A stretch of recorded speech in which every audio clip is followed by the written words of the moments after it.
Welcome back in live to another episode of Rock Boys Football. The grand finale is here, the college football national championships this Monday, and we're here to preview the game. Just touching on the betting lines brought to you by DraftKings. We have Georgia at 2.5-point favorites. I've seen that number at 3. I've seen it at 3.5, and I've also seen it at 2.5, kind of depending on where you're shopping your sports books. Money line, pretty even, minus 135 for the Bulldogs. Over under 52. Fun fact before we get into this video, the last 3 meetings from the Bulldogs and the Alabama Crimson Tide have gone over 60 points. Yeah, that's low. Strikes me as a lower under or low over under total. That being said, I have some takes on why that might actually be a reasonable number to hit. Dill, I'm gonna kick it off to you. What are you seeing in this matchup? Touch upon what you saw a couple of weeks ago in the SEC championship game and how it might play out a little bit differently this time around. So I think the puzzle anybody who kind of was following these two teams all year is trying to solve is what happened to Georgia's defensive line and why couldn't they dominate an Alabama offensive line that has generally been fairly weak. No sacks. Especially against Auburn, Texas A&M, LSU, like struggling mightily in protection and generally struggling to run the ball a little bit. So, yeah, I mean, I have no answers. Like, do you? I couldn't get it. I couldn't wrap my head around what was going on. I have one answer. I think they started getting a little pressure, I feel like, in the second half. I think and I have no confirmation on what this might have been, but I think Georgia was kind of playing the game of let's keep Bryce Young in the pocket. And so we're not going to release our edge defenders that aggressively. We're going to try to keep him in the pocket. The problem is he's not a Lamar Jackson. Like, he has a tremendous arm, and he's got great wide receivers to throw to. So that's not going to work against a guy who can throw balls like Bryce Young can. That's my only answer to it. The other than that is just Alabama is a gamer. They're a gamer team. And when the lights are on and it matters most, they play their best ball. Because, quite frankly, I'm with you. That was the story of the game. Yeah, I mean, like the whole Saban boogeyman for his assistant coaches, it does make you think because the only guy who's been able to beat him is freaking Dabo. So I don't. You watch that Alabama team play Auburn, a weaker front 7, front 4 than Georgia. Granted, they're still good. They were dominating Alabama. Everybody besides Evan Neal on that offensive line was getting beat and beat badly. And then all of a sudden, that's what I don't get is like, and yeah, obviously I feel like Georgia is way better. Granted, the one thing Georgia does lack without Adam Anderson is a really dangerous edge rusher. Oh yeah. And Travon but Walker, still, it's like what they could do against Michigan in terms of getting pressure. And I don't know if they weren't playing. I'm almost trying to think back, like were they not blitzing their middle linebackers who have both been, or who I guess all three have been really good getting pressure. Maybe they were too concerned about the running. I think they were Bryce Young concerned. Yeah. I mean, they should just turn the dogs loose and get after him, I would think, because that's obviously what's been killing Bama. And then if you want, spy him with Nakobe Dean, because I don't think Bryce Young can. Well, what I'm saying is how Georgia's been doing pressure is blitzing both. They've been shooting their middle linebackers in the A gaps and blitzing with that. Yeah. Another thing that I think is worth mentioning is the Georgia secondary. I don't know if it was like they got rattled. I saw a stat on PFF that they had 3 blown coverages all year, Georgia Bulldogs. Well, you mentioned it to me with the dogs as they're big physical corners. They're not the fastest, best. Yeah, but listen to this. Runners. This isn't just getting beat. These are blown coverages. The 3 blown coverages all came against Alabama in the SEC championship game. We saw that Jamison Williams touchdown changed the tide of that game. Georgia was up 10-0, rolling, and then all of a sudden you hit that explosive, and it just was like downhill. Georgia just like kind of didn't really know how to react, and it snowballed. So that's another. Georgia's got to clean that up. You can't be letting Jamison Williams run free. He's too fast. He's too dangerous, and those type of games those type of plays will change games. So that's another thing that I think is worth noting. And then there's just one other thing that I want to note about the Georgia Bulldogs, and then we'll kind of get into previewing next Monday's game is look how just reliant. This is the story of the season. Look how reliant they are on Brock Bowers here. The next leading receiver was James Cook with 4 catches, but he only caught it for 28 yards. I mean, nobody has really shown that they can make it happen other than Brock Bowers on a consistent basis. Now, are we going to see a healthier George Pickens? We saw physical George Pickens against Michigan. How many snaps is he going to play? Like, I think you need to see George Pickens or Jermaine Burton, Adonai Mitchell, somebody step up outside of Brock Bowers because, I mean, the kid's a freak. I love him, but he can't do it all. You can't just lean on him. So that's another, like, just something that is noted about this Georgia team. And when they get down, they don't have that offense. Yeah, they have to straight up run the ball too. They didn't run it. They got away from running it, and that really doesn't help them. I mean, what they could do against Michigan is they were pounding it on them. They really did get and hitting them with the play actions. Yeah, 100%. Play action and deep passes, and that worked really well. But if Georgia can't run the ball again against Bama, I'm probably going to have a tough time moving it. That's just not their style. Just like Michigan couldn't do it. So, and now looking forward to Monday night's game. It's kind of I don't know if Tale of Two Cities is the right term, but Georgia was the team banged up coming into that SEC championship game. Jamari Salyer was banged up. Christopher Smith was banged up, obviously. George Pickens wasn't nearly healthy. Now it's the Alabama Crimson Tide. Armour Davis is banged up. Josh Jobe won't be playing. And their 2 offensive linemen, Emil Ekwar and Chris Owens, are questionable. Both went out against Cincinnati. Georgia seems to be healthy. They had all their guys at full strength. Christopher Smith will be back from that targeting penalty from Michigan that happened in the first half. And I think it seems like Georgia's the healthier team than Alabama is coming into Monday night. Yeah, I mean, that's it's like my head just looking forward. I feel like, I mean, I'm talking myself back into Georgia. That's what I thought in the first game. I was like, oh, there's no shot they even come within 20 and yada yada. But I just thought they wouldn't be able to protect Bryce Young, and then all of a sudden they're just nails. And I was like, oh, Bama hasn't played great defense all year. They've been better as of late, but I wouldn't say they've been like the best unit in the world. But I mean, just the lack of I feel like Georgia's going to be able to put the pressure on him. I think Kirby's going to right that ship and do what Georgia does. Play super aggressive, be really difficult to. That's what I'm saying. I think they went a little bit away. They got a little conservative. I want to see them put hands on Jameson Williams too. That's he's a guy they were just giving him free releases, and he was. Those corners can't run. You're right. Especially Darian Kendrick. Darian Kendrick's a very good physical cornerback. What you worry about is that speed, and it showed a little bit against Alabama in the SEC championship game. Okay, looking forward towards. Again, kind of our eyes towards this game. Betting, what are you leaning with here? Georgia cover.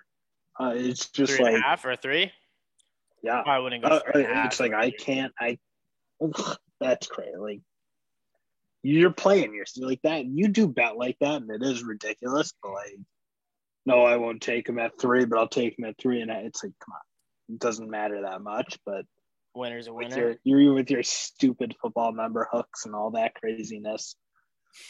You're gonna I know you're overthinking. I don't know. I still just think Georgia. I still think they're the way better team. I think this is by far the best Georgia team we've seen in years, and I just think they weren't playing their game. And I think if they play the game on their terms, it's really I don't feel like they should have a huge problem with Bama.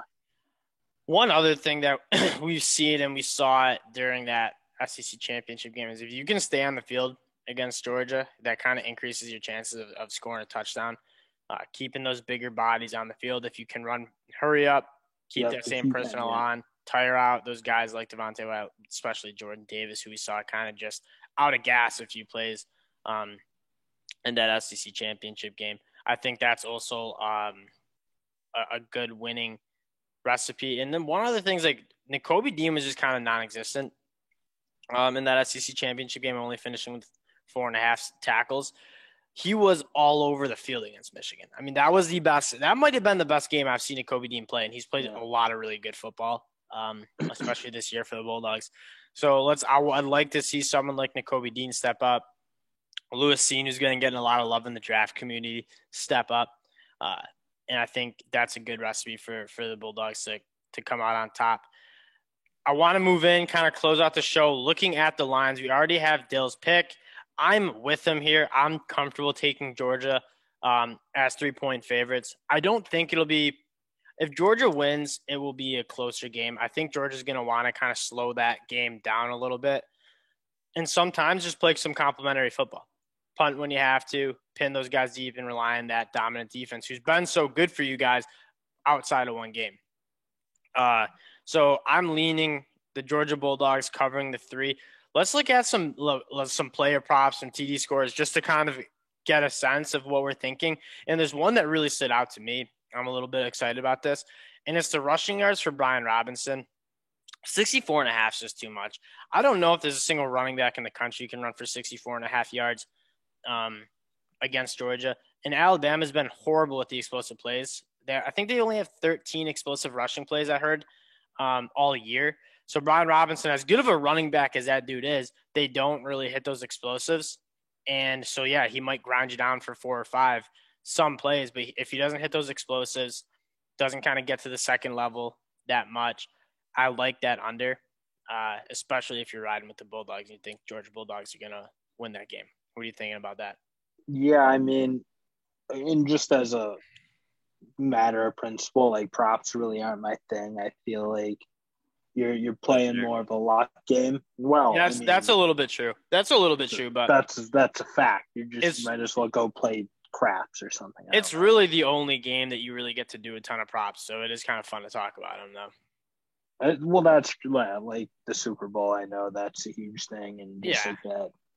But I think in this game, I don't know. I think the game is incredible. Like, this might be one of the – It is a fun game. I'm so excited. In terms of national titles that I've been excited about, this is probably number one since maybe the last time LSU Alabama. I was going to say Alabama, Georgia, maybe. Like that. Yeah, but that is true. That was a huge game. But I feel like Georgia now, this has to be their year, you know? It feels like it's like the team is incredible. It's kind of been building up to this point. It's culminating. Those 2018, 2019 classes are culminating into like, you got to make it happen this year, Kirby. And so also, I kind of agree. I will say in regards to your B-Rob prop, though, he only had 55 yards against Georgia in the last game, and Alabama scored a zillion. Yeah, right. Okay, so Alabama played as well as they could him on offense. He didn't even come within. Well, he's about 10 yards away. So I guess your prop makes sense. I mean, I just on principle, I hate it. And that's fair. I don't like doing props, but you made that clear to us. Well, I know I'm gonna have to fight you Monday night, so we'll see. But I think there's 2 others that I kind of want to talk about, and then we will close out the show. I think the Jameson Williams over 112 is not a bad bet, or the under, 112 yards. I think just because they're going to try to clean it up. I know John Mechie's not in, and I think that's why you see such a high line. But I think Georgia's going to make sure that he's locked up. And if you can avoid him hitting one explosive play, yeah, that doesn't hit. Yeah, and so here we go. This is a little bit of like what you're talking about with the gamble. It's like it is really just kind of a crapshoot. Like, is he gonna get behind the coverage and catch a 70-yard touchdown? Yes. If he does, if he does, that hits easy. Yeah, it hits easy, and if he doesn't, it's probably not going to hit because he is very reliant on those explosives down the field. One other one that I know a lot of people made a lot of money on James Cook's prop for last week's game against Michigan, his receiving yards. It was at 14.5, and he obviously caught that. He was their leading receiver, actually, and he caught that 55-yard bomb down the sideline. Sick last game. They love using James Cook out of the backfield, so I don't hate that number either. And one other one is Brian Robinson. I think those linebackers are just too good to let a running back catch for that much. We saw Michigan try to swing it out to running backs a lot and it just didn't Yeah. work. But once again, that is definitely more of a crapshoot where like you slip out Brian Robinson on one solid screen and it doesn't hit. So those were some of the things that I had. You know my what eye one on. screams to me a little bit is Ja'Cory Brooks over 46.5 or whatever it is, because 45.